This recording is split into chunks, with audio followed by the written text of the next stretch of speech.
Hello, everyone. I'm Contessa of WrestleZone.com, joined by Dylan Postl, formerly known as Hornswoggle, sometimes known as AJ Swoggle, the phenomenal one. Pardon me, Dylan. How are you doing today? It's Postl. There's no I'm A. sorry. I I'm don't sorry. deliver mail. It happens every goddamn interview I do. Everyone. Whenever someone says it correctly, I feel like the teacher where that the student finally got a D minus instead of an F on their test. And I'm like, man, he gets a gold star. Colin, you didn't get a gold star for the day. I'm sorry. I'm sorry. It's okay. I mean, my last name being Tessier, I always get Tessier, and I always say I'm not French. Literally, ever since I was probably like 5 I would years old. 100% say Tessier. Everybody 100%. does. But you also would not get a gold star. I'm Then, not. so. I don't need gold stars. I've been You on don't. 6 WrestleManias. Okay. That you are entirely right. You have had an incredible career, so you do not need a gold star. But starting off here with that in mind, Yeah, you are man. doing an evening with Hornswoggle comedy show to look back on your career, to deliver some very likely hilarious stories about your amazing career in the world of wrestling. Just I guess to start off with, looking forward to it. That is November 12th in Oshkosh, Wisconsin. You being an Oshkosh native, that's got to be pretty exciting. Yeah. It's this will be like the 6th or 7th one I've done of these, and it's nerve-wracking, man. Like these are the most nerve-wracking and nervous things I ever do, and because of like especially this one, because this one's in my hometown where it's not going to be just wrestling fans, it's going to be like family and friends, and it's just weird. It's just a completely different thing that I'm ever used to. But I'm excited. I really am excited, and it's going to be a really, really fun time. And a few of the stories are in the book, Life is Short and So Am I, that I'm sure we'll talk about later. But a lot of the things aren't, and are things that are reserved just for nights like these. So it's going to be a lot of fun. You mentioned being nervous, and you mentioned a minute ago, you're literally a guy that's been to several WrestleManias. You've been featured in so many high-profile spots. Like, what's the difference there of being on TV, of performing in that sense, and then getting up on? I guess I can see it, but hearing you describe it, like getting up on stage. Yeah, it's so if something goes wrong in a match, I can blame the other person. If something goes wrong in the comedy show or the stand-up night and doesn't get a laugh, it's only on me. I can't pass the buck at all. And it's all the focus is on me more than ever in my career. There's no one else there. There's no dance partner, so to speak. It's just, it's a different thing. It's a very different feeling. Like I say, I get more nervous for these than I've ever gotten in a match ever. And it makes sense. As you said, the buck stops with you, so I can definitely imagine that. But I think I was listening to an interview with Mick Foley the other day, and he very similarly does a lot of these comedy shows talking about his wrestling career. And he was talking about how sometimes he kind of saves some stories, like just for those shows, as you mentioned. But then, of course, you've got some regulars, some you always bring up. What's kind of the dividing line there with you? It's like, how much do you tend to kind of save for these shows versus how much is kind of retread? Like, what's the right balance to you? I mean, there's stories I don't want in print. I save for these comedy shows. Right. If we're being honest here and calling a spade, that's literally the times I could say it and just and get away with it a little bit and not have to worry about seeing it on your guys' website the next day. Exactly. You're entirely right. So I can see that. But definitely the perk, that's the tickets that sells itself, 100%. Yeah, that's how I literally how I talk about it. I say, if you've read the book, it's like that, but even more. So yeah, it's fun. So much so, so I opened, Dolph Ziggler does the stand-up nights too. And I opened for him 2 nights in a row right outside my hometown for his Appleton, Wisconsin shows. And I didn't know my parents were coming. And as I'm headed to the stage, I see my parents and I go, shit. And I'm going through my head, like the jokes I have and the stories I have. And it's like, man, some of them aren't for my parents and aren't PG-ish or 13-ish. And then at one point I just stop and I see my parents and I go, And I'm saying all of this with my parents in the venue watching me for the first time. And they couldn't be prouder, I'm sure. But I get a text from my mom the next morning and saying, it's you did a great job. I'm very, very proud of you. ... Those weren't grandma approved. So it was just, but it's fun. And it's those kind of things where I know they're going to be there and all that. So it makes it even more nerve wracking and even kind of harder to judge what it's going to be like. I think that's entirely fair. But you mentioned having that experience with your parents being there. Like, is that something that kind of gets chipped away over time, or it's like, okay, they've heard those stories, maybe I can kind of lean a little more into the, I guess, not there being less of a dividing line there, where it's like you're kind of less I and also I like to do it where it's wrestling stories and daily life stories. Let's be honest here. I'm not a normal human. I'm not a normie, as I say. Traveling alone presents challenges that the normal average adult doesn't go through, that I go through. And it's just like how people react to me since I've been a child and to this day. Whenever something happens, I immediately put it in my phone and I have just a thing of notes, and it's just of things that have happened. And a lot of them are during my travels on planes, boarding planes, throughout airports, and that kind of thing, where it's just like, man, this world isn't made for me. And I'm okay with that. I'm fully okay with that. And it makes me happier that it's not. I'm not one of these that, man, you should be bending over backwards for me. Like when I was a kid, I thought it was so stupid. My birth mother, when I had my back surgery and I was in a wheelchair, she like went to my school and had the bubblers lowered and the swings lowered. And I was like, even as a kid, I thought, this is so stupid. And you're making this about you. And obviously my birth mother and I don't have a relationship anymore, that you could read about that whole thing in the book. But I just, even at like 5 or 6, I was like, this is not needed. I can figure out how to get a drink or how to get on a swing. I can do this on my own. I don't need it specially for me.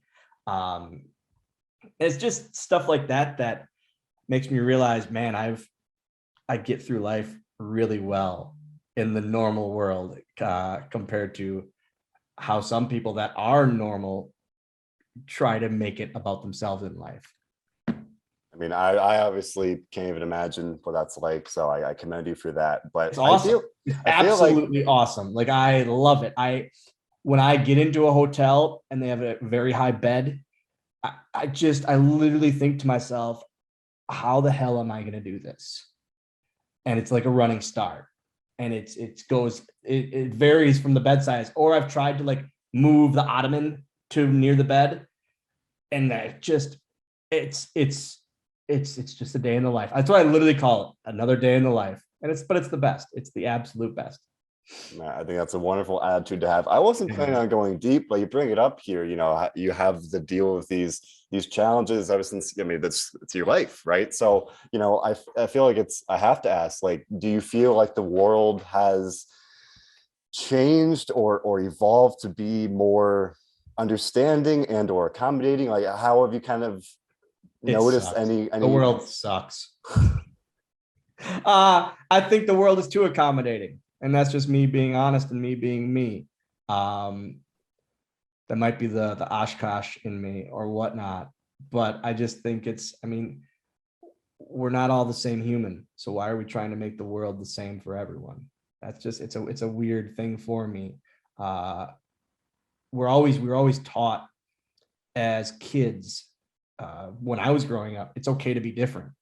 It's okay to be different and like different things and live different ways. But yet with that mindset nowadays, it seems like everyone wants the same. Everyone wants to live their life the same as this guy, as this person, as this gal, as this. And I feel like it's not right. It's not what we were taught as kids.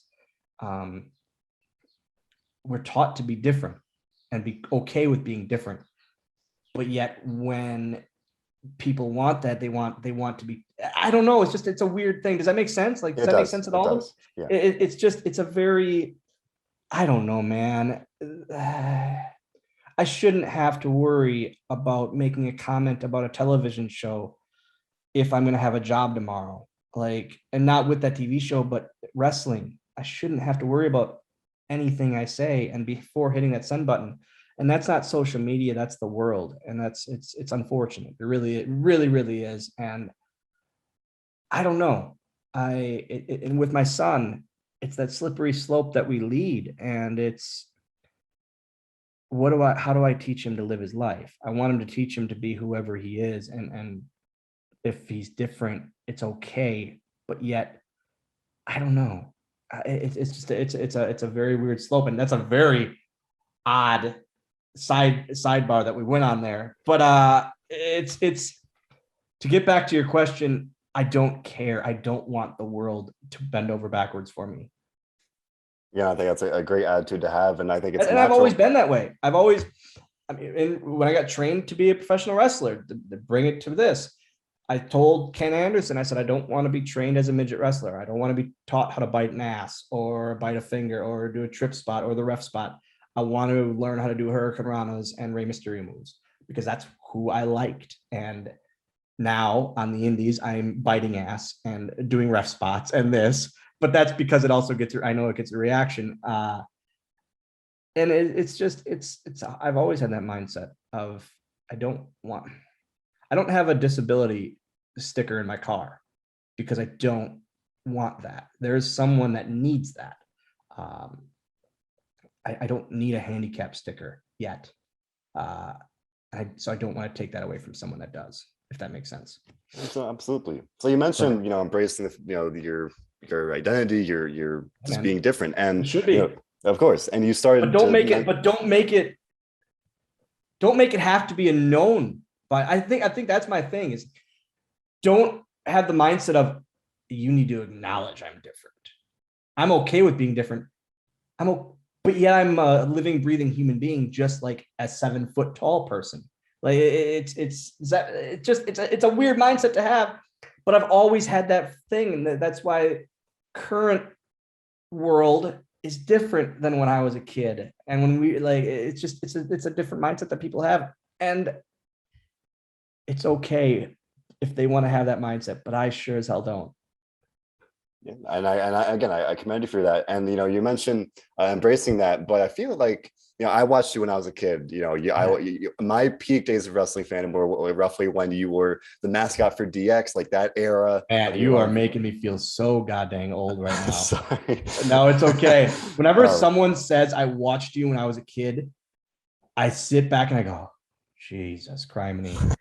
Oh, that was, but then I think, the DX stuff was over 10 years ago. Yeah. And I started, 15 years ago with WWE.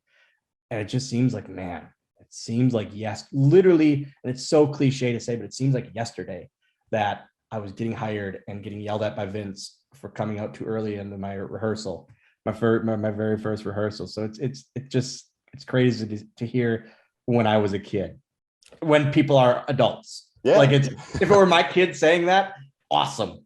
Like my kids age 12, 13, sweet, 15, okay, getting there, 18, too old. Yeah. But it's awesome to hear, but it's just like, it's a shot in the guts at times. No, I didn't mean to make you feel old or anything, but point being, we've been talking about the real world, feelings about, the challenges you face every day. I like, even when I was a kid, just watching you, again, not to bring it there, but even like being someone not, admittedly, I was 10, and I could see the way you were booked and presented. I feel like you talking about like kind of you were trying to embrace your being different, and then there's kind of something that feels like a fine line between embracing that and not being okay, and then sometimes kind of like almost make it a trivial thing of like, hey, this guy's different, let's, and obviously I wasn't shown I could wrestle until the stuff with Torito. I literally was never shown I could work. I had the match with like Little Boogeyman and random things, but I never was able to wrestle. And when when they had me, before the very first Torito match, I think it was a 6-man or something, or it was a singles with us, I forget.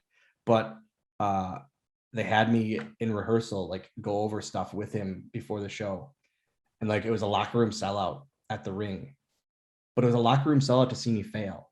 Like it was they wanted to see me that I couldn't hang. And I couldn't hang with Torito. He is the craziest, best athlete of my people in the world and always will be. But I hung as best as I needed to do.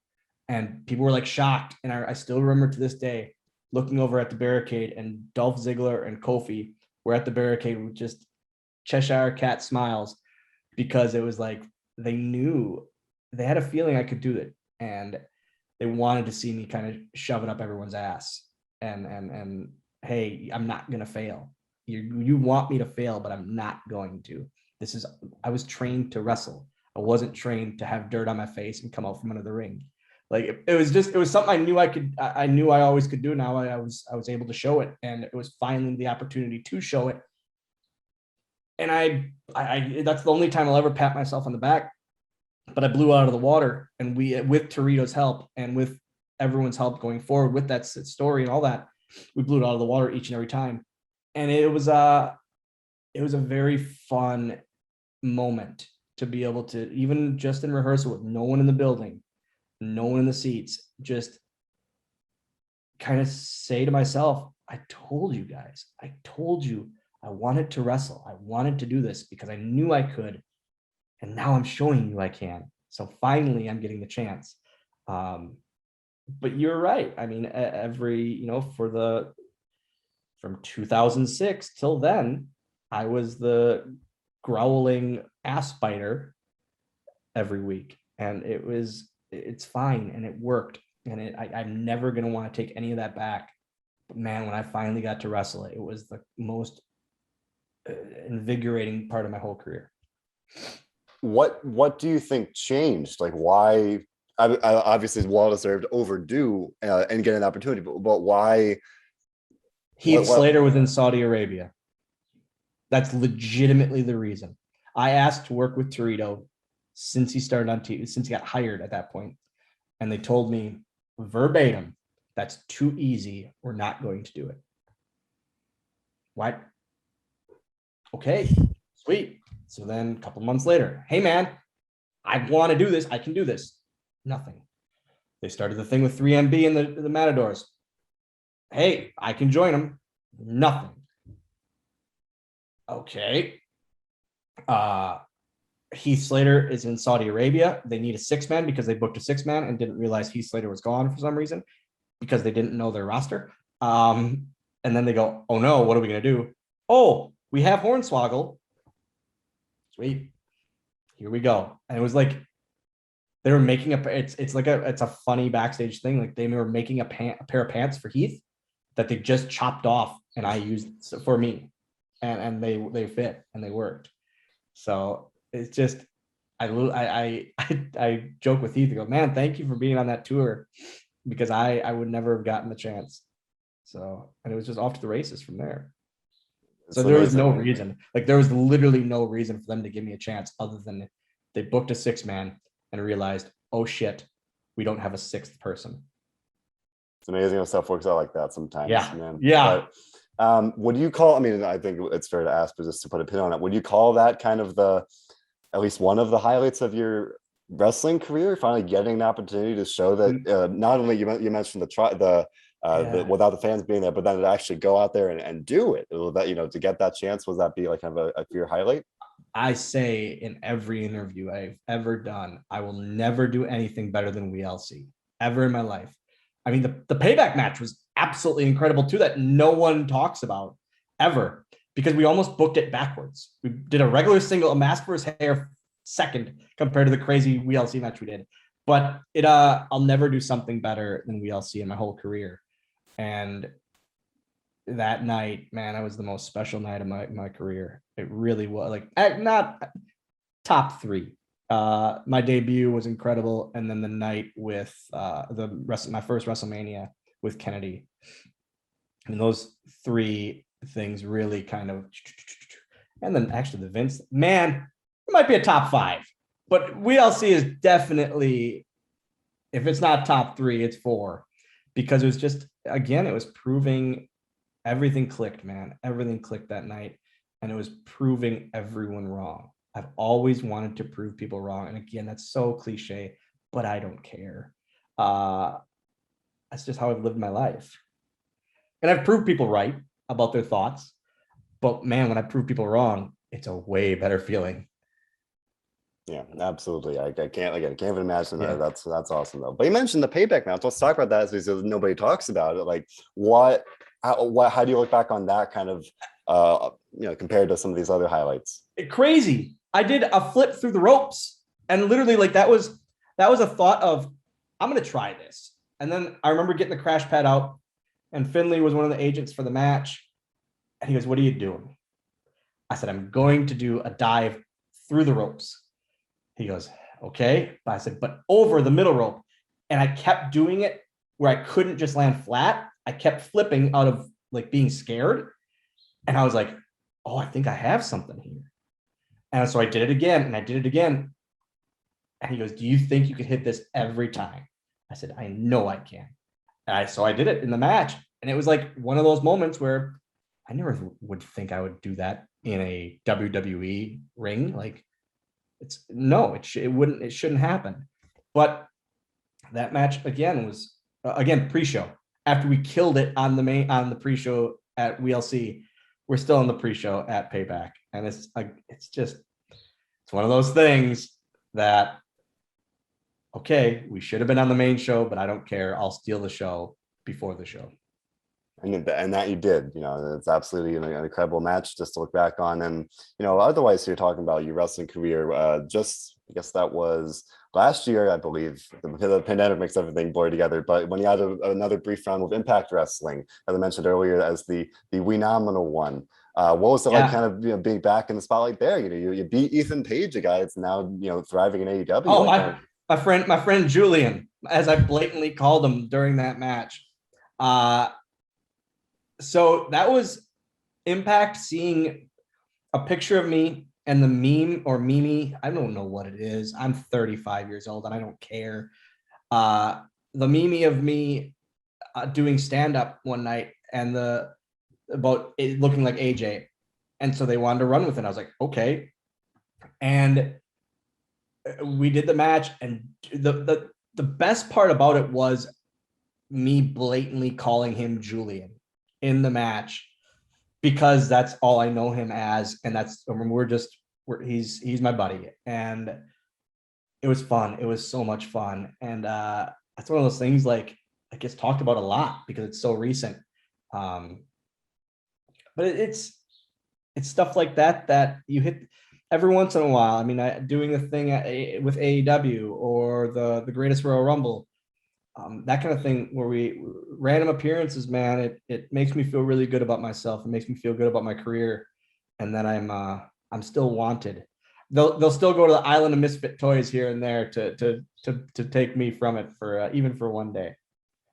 So it sounds like you'd definitely be open to more opportunities like that, or even. Man, I'd be open to working anywhere at this point. But it really is. I'm having fun. I had major back surgery back in August, and I started being a little more active again. I'm not fully active, and as much as the doctors don't want me active, period, and my parents don't want me active, period, I'm getting bored, and I get the itch, man.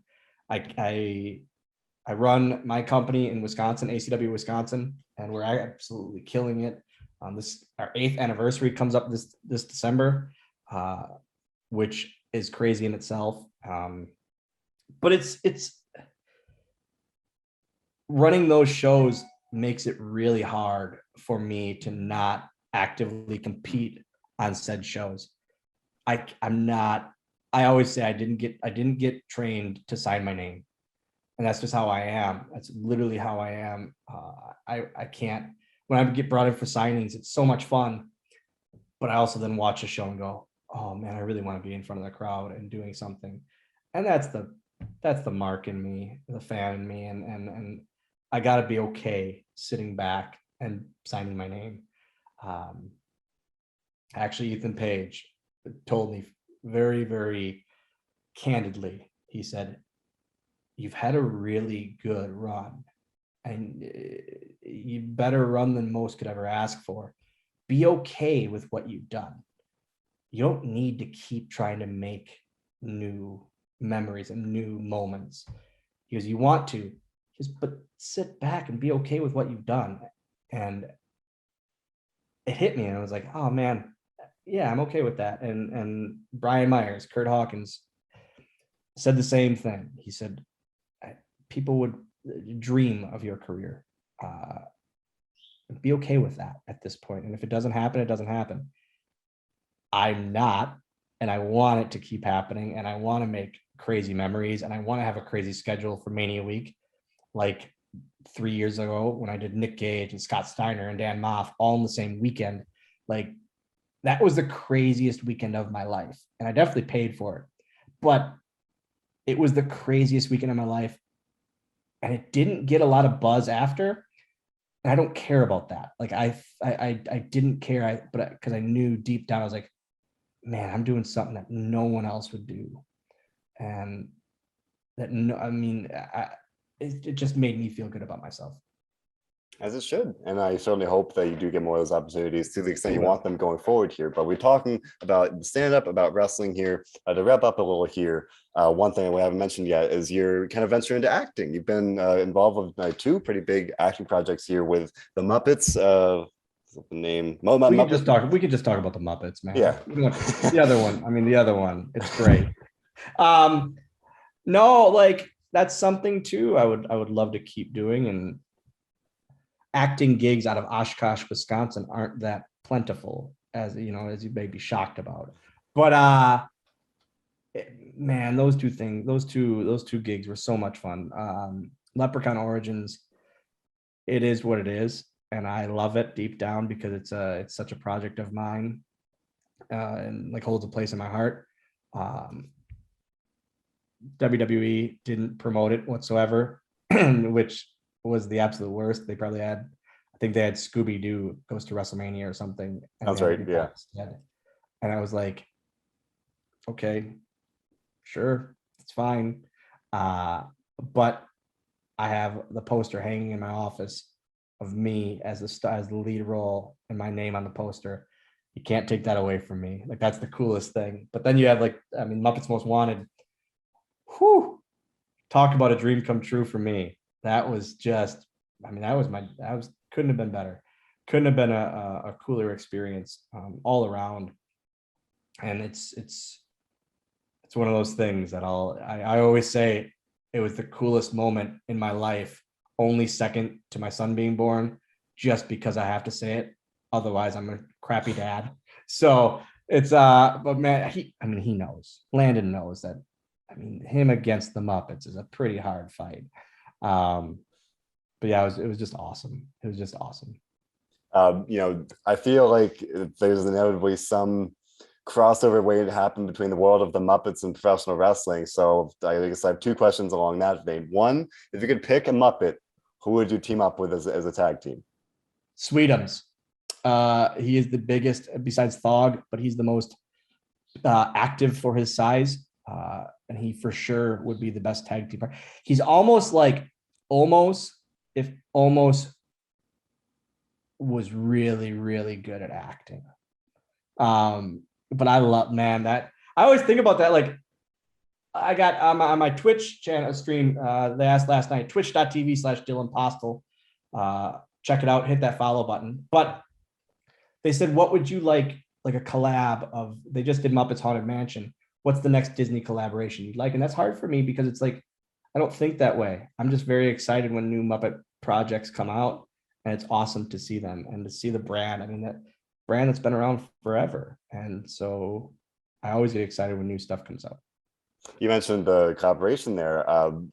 How would you, like, in theory here, how would you go about a potential Muppets wrestling movie? Again, that kind of crossover, the world of Muppets I don't know meets if you wrestling. can, because I mean, there's only so much you can do with the actual Muppets. You know, it's as far as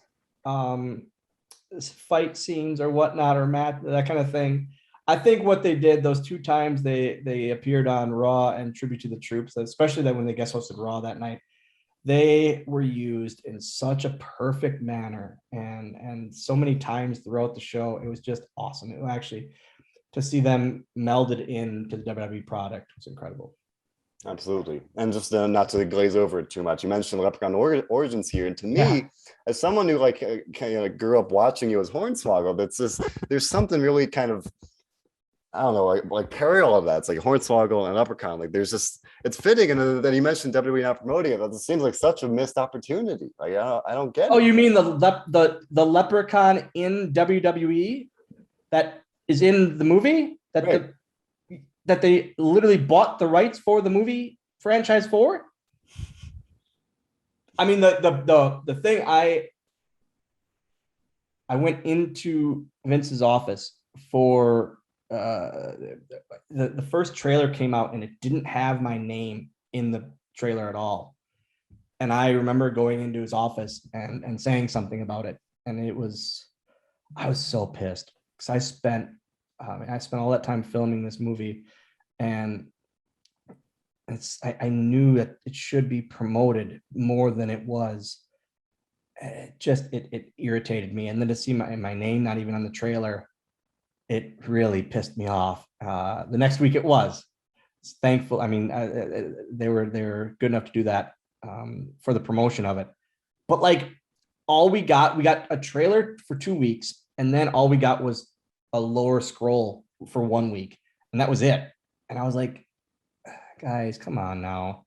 I get it's straight to DVD, but you're doing this for every movie that you guys put out, and it's a franchise. It's not like you guys are starting a new franchise of your own. This is a franchise movie. It is what it is. It's in the past. I try not to get too upset with it these days, because it's not going to be able to change anything from when it came out. But it's very, very upsetting. Well, on a happier note here, we've been talking about acting, man. talking about wrestling. We're talking about your career highlights earlier, but maybe in a more general sense here, kind of looking back on it all, how do you want to be remembered, at least in the wrestling world, as kind of just across the whole swath of it? See, when I get asked that, it's very hard for me, because I don't view myself.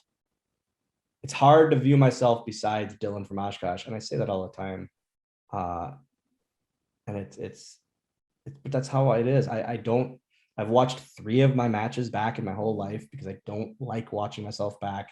But like stuff like this, and someone such as yourself coming to me saying I watched you when I was a kid, as much as it ages me in my mind, it's still an awesome feeling. And it's a really, really cool thing. And that's, I don't know, how to be remembered is so like I'm going to die next year. It's like I'm writing my own obit, but it's man, it's been so much fun. I've literally loved 99% of what I've done in my 18 years of doing this. It's just crazy. It's crazy to think back that, I mean, 2 weeks under 10 years, I was with the company at the time. Like, it's pretty awesome. That is, man. Well, yeah, man. Again, here you've got an Evening with Hornswoggle, November 12th here, a very exciting comedy show where we can hear about, as you said, the stories you won't see in print. To kind of get that again, that intrigue there. But again, looking forward to that. If you're in the Wisconsin area or thereabouts, definitely check it out. But Dylan, we thank you so much for your time today. I really appreciate it. And we'll shoot it. Thanks, Nothing but the very Colin. best. We'll talk to you soon, buddy. Thank you. Thank you.